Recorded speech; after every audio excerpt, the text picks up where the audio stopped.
بسم اللہ الرحمن الرحیم۔ السلام علیکم۔ آج تاریخ 14 دسمبر 2021 بروز منگل۔ آج کے خبر نامے کے ساتھ میں ہوں عائشہ۔ اگر آپ بھی دنیا کے حالات و واقعات سے باخبر رہنا چاہتے ہیں تو ویڈیو کو مکمل دیکھیے گا اور ہمارے چینل کو سبسکرائب کر دیجئے اور ساتھ میں لگے بیل آئیکن کو دبا دیں تاکہ آپ کو ہمارا نوٹیفیکیشن موصول ہو سکے۔ بڑھتے ہیں خبر نامے کی جانب اور شامل کرتے ہیں آج کی پہلی خبر۔ رخصتی کے دوران دلہن چل بسی، لیکن وجہ کیا بنی یہ جان کر آپ کو بھی دکھ ہوگا۔ نئی دہلی۔ ہندوستان میں رخصتی کے وقت زیادہ رونے سے دلہن چل بسی۔ میڈیا رپورٹس کے مطابق مشرقی روایات میں دلہن کا رخصتی کے وقت رونا معمول ہے، لیکن مشرقی ریاست اوڈیشہ میں لوگوں کو اس وقت حیرانی کا جھٹکا لگا جب ایک دلہن اپنی رخصتی کے وقت اتنا روئی کہ اس کو دل کا دورہ پڑا اور رخصتی ہونے سے چند لمحے قبل ہی موت کے منہ میں جا پہنچی۔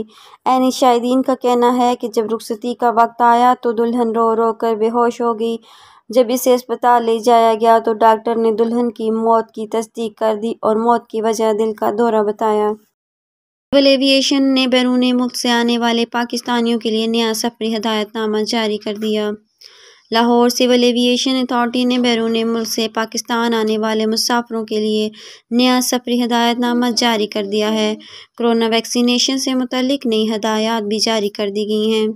تفصیلات کے مطابق سول ایوی ایشن کی جانب سے جاری کردہ ہدایت نامے میں کہا گیا ہے کہ سی کیٹیگری میں شامل ملکوں سے پاکستانیوں کی سہولت کے لیے بڑا فیصلہ کیا گیا ہے۔ سی کیٹیگری ملکوں سے آنے والے پاکستانیوں کو استثناء سرٹیفکیٹ کے بغیر سفر کی اجازت دینے کا بھی فیصلہ کیا گیا۔ 15 سے 18 سال کی عمر کے افراد ایک ڈوز کے ساتھ 31 جنوری تک پاکستان آ سکتے ہیں۔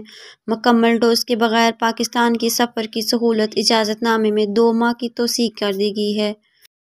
وزیر اعظم کا امیدوار کون؟ مسلم لیگ نے اعلان کر دیا۔ اسلام آباد۔ سابق وزیر اعظم شاہد خاقان عباسی کا کہنا ہے کہ اگلے الیکشن جب بھی ہوئے مسلم لیگ نون کی طرف سے وزارت عظمیٰ کے امیدوار شہباز شریف ہوں گے۔ شاہد خاقان عباسی نے کہا کہ پاکستان کے انتخابات میں ہمیشہ مداخلت ہوتی رہی ہے۔ 2018 کا الیکشن بھی چوری کیا گیا۔ ہم اسٹیبلشمنٹ کے اس رول کے خلاف ہیں جو آئین سے باہر ہوں۔ ہم اسٹیبلشمنٹ سے مدد نہیں مانگ رہے بلکہ ہم کہتے ہیں کہ عمران خان کو لانے والے ہاتھ اٹھا لیں۔ جس دن عمران خان کو لانے والوں نے ہاتھ اٹھا دیا اسی دن عدم اعتماد کی تحریک آ جائے گی۔ انہوں نے کہا کہ آپشن دیکھنا اسٹیبلشمنٹ کا کام نہیں، آپشن دیکھنا غیر آئینی ہے۔ اگر آپشن پر جانا ہے تو ہم حصہ نہیں بننا چاہتے۔ اگلے جب بھی الیکشن ہوئے ہمارے وزیر اعظم کے امیدوار شہباز شریف ہوں گے۔ شفاف الیکشن کے بغیر اس ملک کا مسئلہ حل نہیں ہوگا۔ ایران پر حملے کے لیے تیار ہو جاؤ، اسرائیلی حکومت نے فوج کو حکم دے دیا۔ تل ابیب۔ اسرائیلی وزیر دفاع نے اپنی فوج کو ایران پر حملے کے لیے تیاری کا حکم دے دیا۔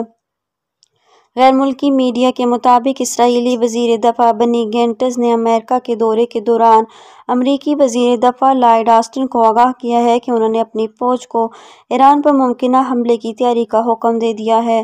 ان کا کہنا ہے کہ ایران کے ساتھ جوہری معاملات پر بات چیت کا کوئی نتیجہ نہیں نکلا اور بین الاقوامی برادری جان گئی ہے کہ ایران ان کے ساتھ کھیل کھیل رہا ہے۔